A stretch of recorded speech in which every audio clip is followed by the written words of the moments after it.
Assalamualaikum warahmatullahi wabarakatuh. Perkenalkan, nama saya Afra Ulaya, NIM 24181021.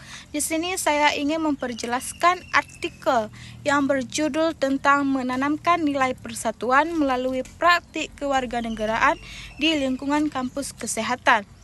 Kampus sebagai tempat pendidikan tinggi juga berperan penting dalam membentuk karakter dan nilai kebangsaan mahasiswa.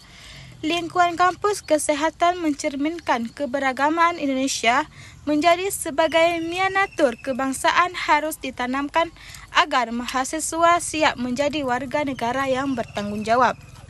Indonesia yang multikultural memerlukan generasi muda yang mampu menjaga persatuan. Kampus kesehatan bukan hanya tempat akademik, tapi juga ruang internalisasi nilai kebangsaan melalui simbol negara dan aktivitas sosial budaya serta akademik yang mencerminkan semangat kebangsaan. Nah, pasti ada yang bertanya, bagaimana sih nilai persatuan ditanamkan melalui praktik kewarganegaraan di kampus kesehatan? Nah, jawabannya ialah kegiatan mahasiswa. Kegiatan mahasiswa seperti organisasi mahasiswa, klub, dan komunitas dapat menjadi wadah bagi mahasiswa untuk mempraktikkan nilai-nilai persatuan. Yang kedua ialah pengabdian masyarakat. Pengabdian masyarakat dapat menjadi kesempatan bagi mahasiswa untuk menerapkan nilai-nilai persatuan dan membantu masyarakat. Nah, pasti ada yang bertanya lagi kan, bagaimana sih simbol negara dan nilai kebangsaan diterapkan dalam kehidupan kampus? Jawabannya ialah 1. Pengibaran bendera.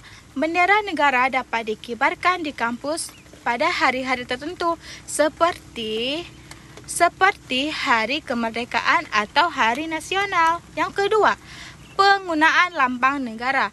Lambang negara dapat digunakan dalam dokumen resmi kampus seperti kop surat atau identitas kampus. Yang ketiga, pengajian lagu kebangsaan. Lagu kebangsaan dapat dinyanyikan pada acara-acara resmi kampus seperti upacara pembukaan atau penutupan. Nah, pasti ada yang bertanya lagi, apa tantangan yang dihadapi dalam membina semangat persatuan di kampus? Jawabannya ialah keberagaman latar belakang. Keragaman latar belakang mahasiswa seperti suku, agama, budaya dapat menjadi tantangan dalam membina persatuan. Yang kedua, perbedaan pendapat.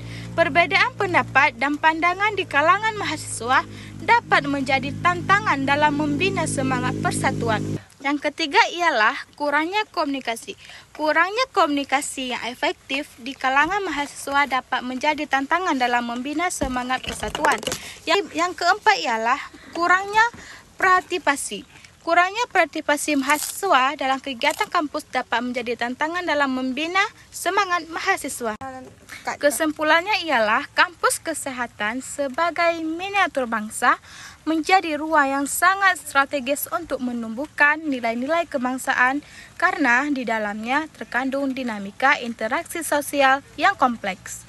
Dan lintas kewarganegaraan kritis menjadi landasan teoris yang penting dalam membaca fenomena ini. Dengan menempatkan mahasiswa sebagai subjek aktif, membangun persatuan bukan sekedar objek dari kebijakan pendidikan. Yang kedua ialah kontribusi kajian. Kajian ini berkontribusi pada pengayaan literatur tentang pendidikan kewarganegaraan dan simbolisme nasional dalam konteks pendidikan tinggi, khususnya di lingkungan kampus kesehatan. Secara teoris, kajian ini menegaskan pentingnya interaksi antar simbol negara dan praktik kewarganegaraan sebagai dua pilar utama dalam membangun kesadaran persatuan secara praktis. Temuan kajian ini dapat menjadi referensi bagi pengambil kebijakan dan institusi pendidikan dalam merancang program-program penguatan karakter kebangsaan mahasiswa yang relevan dan kontekstual. Yang ketiga ialah saran untuk pengembangan kajian. Kajian ini masih bersifat konseptual dan berbasis pustaka, sehingga disarankan untuk dilakukan penelitian lanjutan secara empiris melalui pendekatan kualitatif atau kuantitatif di lingkungan kampus kesehatan.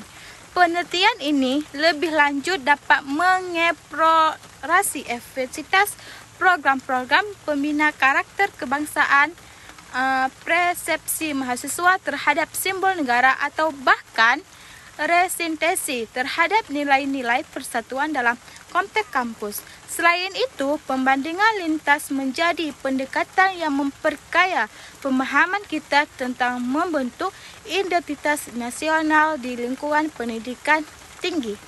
Itulah hasil penjelasan dari saya. Lebih dan kurang saya mohon maaf dikarenakan saya masih dalam pelajaran. Wabillahi taufiq wal hidayah. Wassalamualaikum warahmatullahi wabarakatuh.